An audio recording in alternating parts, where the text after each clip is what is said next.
नमस्कार मित्रों, राधे राधे। वैदिक कल्चर में आपका स्वागत है।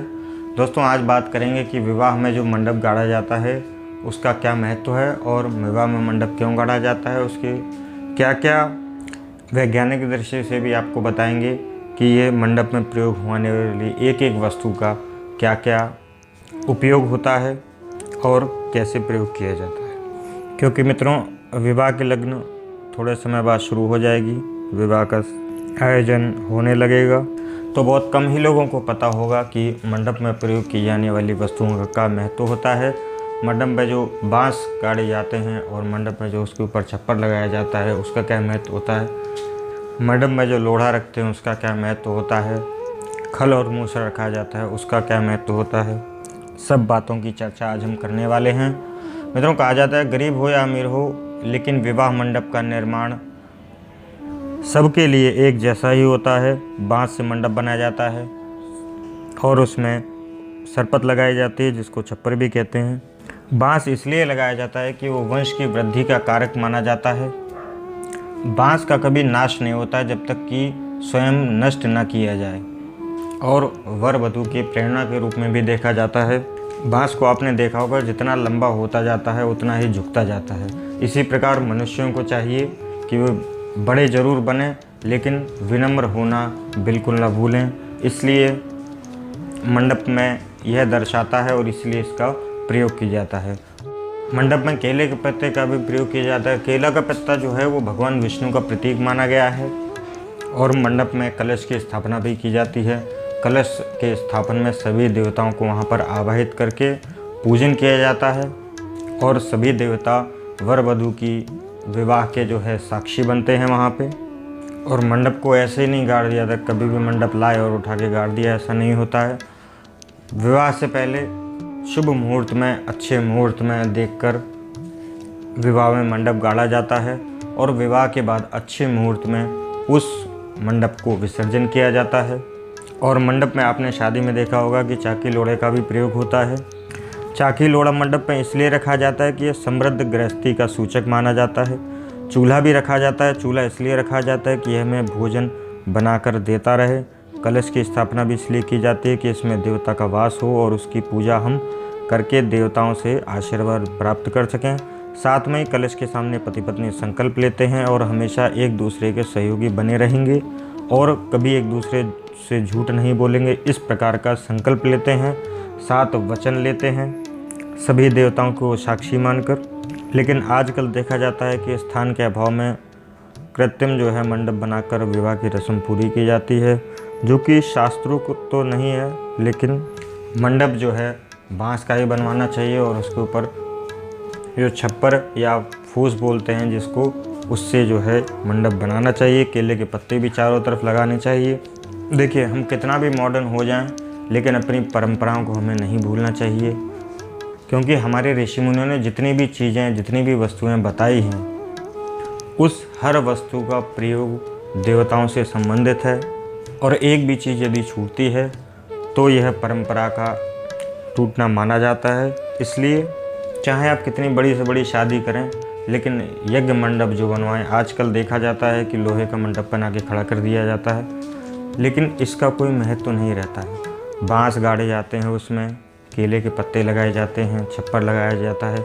बांस जो हमारे वंश वृद्धि का प्रतीक है, अगर जो आप लोहे के मंडप बनाकर खड़े कर देंगे तो पूजा कहाँ से होगी, क्योंकि जब बांस के 4 खंभे वहाँ पर लगाए जाते हैं तो चारों खंभों में देवताओं का आह्वान, स्थापन और पूजन होता है।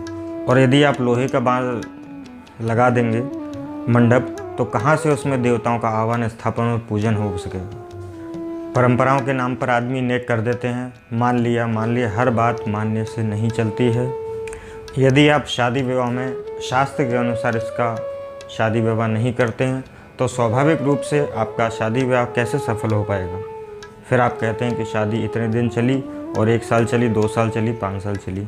आजकल के समय में क्या हो रहा है, पिछले समय में हम देखा जाता था कि गांव देहातों में, कहीं भी शहरों में जब शादियां होती थीं तो 1-2 दिन पहले ही घर पे 3 दिन का मंडप होता है, 3-5 दिन का होता है, जैसे भी होता है। अच्छे मुहूर्त में घर पर खंभा, जो मंडप का खंभा, वो गाड़ दिया जाता था और पूरे और विधि विधान से शादी विवाह होती थी, तो आज आप देखेंगे कि वो शादी विवाह उनके वर और वधू के पूरे जीवन काल तक अच्छे से चलती हैं, कोई दिक्कत देखने को नहीं मिलती है। लेकिन जब से ये आधुनिक शादियां होने लगी हैं, तभी से आपने देखा होगा कि मन नहीं मिल पाता। मन कैसे मिलेगा जब शादी विवाह के पूरे विधि विधान आपने विधि के अनुसार नहीं किए हैं, तो आपको उसका लाभ कैसे मिलेगा। होटल, फार्म हाउस इत्यादि पर देखा जाता है कि फेरे से कुछ समय पहले, 1-2 घंटे पहले वहाँ पर मंडप बनाया जाता है और फेरे होते ही, विदाई होती तुरंत मंडप उखाड़ कर वहाँ से हटा दिया जाता है और लोहे का मंडप लगा के खड़ा कर देते हैं। एक ही मंडप होता है, वो हर शादी में काम करता है। और पहले समय में जो मंडप गाड़े जाते थे, उनमें बांस के मंडप गाड़े जाते थे। देवताओं का आह्वान, स्थापन, पूजन होता था। पूरी विधि विधान से लोग उसका पालन करते थे, तब जाकर शास्त्र विधि से पूरी शादी विवाह संपन्न होता था। आजकल लोग बैठने से ही पहले वर वधू कह देते हैं कि पंडित जी 1 घंटे में शादी करा दो। पंडित जी की भी परेशानी, ज़्यादा अगर जो टाइम लगाएं तो यजमान नाराज़ हो जाए, तो दक्षिणा कम हो जाए। हर व्यक्ति आजकल अपना स्वार्थ देखने लगा है। कमी पंडित जी की तो है नहीं। अगर जो पंडित जी 4 घंटे में कराएंगे, तो दोबारा जब यजमान कहीं किसी पूजा करानी होगी, तो कह देगा पंडित जी आप बहुत समय लगाते हैं, हमें तो शॉर्ट वाला पंडित चाहिए जो आधे घंटे में हमारी पूजा करा दे, इसलिए आपको नहीं बुलाएंगे। तो पंडित जी की मजबूरी, आधे 1 घंटे में फेरे करा के आपकी शादी पूरी हो गई। तो आप ध्यान देंगे कि शादी कहाँ से चलेगी।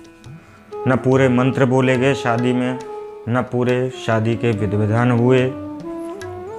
5-6 घंटे की शादी को आप 1-1.5 घंटे में करेंगे, तो आप कौन से विधि को छोड़ेंगे और कौन सी विधि को करेंगे, इसका निर्णय आप स्वयं करें। इतने हाईटेक ना हो जाएं कि अपनी परंपराओं को ही भूलते चले जाएं। आप अपनी परंपराओं को भूलेंगे तो उसका दंड जो है आपकी आने वाली पीढ़ियों को भोगना पड़ेगा। क्योंकि शादी विवाह कोई खेल नहीं होता है कि आधे घंटे में 4 मंत्र पढ़े, गणेश पूजन कराया और जो है 7 फेरे कराए और पूजा हो गई और हो गया पति पत्नी। इसमें हर देवता का अपना अपना अलग अलग महत्व है। किसी भी देवता को यदि आप छोड़ देते हैं तो वो आपके लिए नुकसानदायक सिद्ध होगा। क्योंकि 5-6 घंटे की पूजा यदि आप 1 घंटे में समाप्त करते हैं, तो स्वाभाविक बात है आप किस देवता को याद करेंगे और किस देवता को भूलेंगे, ये आपके ऊपर निर्भर करता है। निर्णय आपको लेना है। इसलिए शादी विवाह का जो है मौज मस्ती बात अलग है, सारी एक साइड में होती रहे। लेकिन जब यज्ञ मंडप में आप आएँ, पूजा मंडप में, विवाह मंडप में, तो पंडित जी से कहें कि पंडित जी पूरी विधि विधान से पूजा होनी चाहिए। चाहे 1 घंटा लगे, 2 घंटा लगे, 4 घंटे लगे, 6 घंटे लगे, पूरी विधि विधान से यदि आप मंडप में बैठकर पूजा करते हैं, पूरी विधि से यदि आप विवाह की विधि जो भी है उससे आप विवाह संपन्न कराते हैं, विवाह आपका होता है, तो आप देखिएगा कि आपके जीवन में किसी भी प्रकार की समस्या नहीं आएगी। क्योंकि जितने भी देवी देवताओं का आह्वान होता है, सबसे आशीर्वाद लिया जाता है कि हे देवी, जिसका हम नाम लेते हैं यज्ञ मंडप, वो पूजा मंडप में बैठ के, विवाह मंडप में बैठ के, उससे आशीर्वाद दिया जाता है कि हम लोग शादी विवाह के बंधन में बंधने जा रहे हैं, आप हमें आशीर्वाद दें। तो सभी देवी देवता वहाँ पर आके हमको आशीर्वाद देते हैं, जिसके कारण हमारा जीवन खुशियों से भर जाता है। तो इसलिए कोशिश करें जब शादी ब्याह के समय आए तो पंडित जी से पूरा समय विवाह में दें और पंडित जी से कहें कि पूरे विधि विधान से कराएं, बिल्कुल उनको डिस्टर्ब ना करें, चाहे 2। और फिर आप देखें कि आपको जीवन में कष्ट होता है या नहीं। क्योंकि वेद मंत्रों में इतनी शक्ति है कि वो बड़े से बड़े संकट को टाल सकते हैं।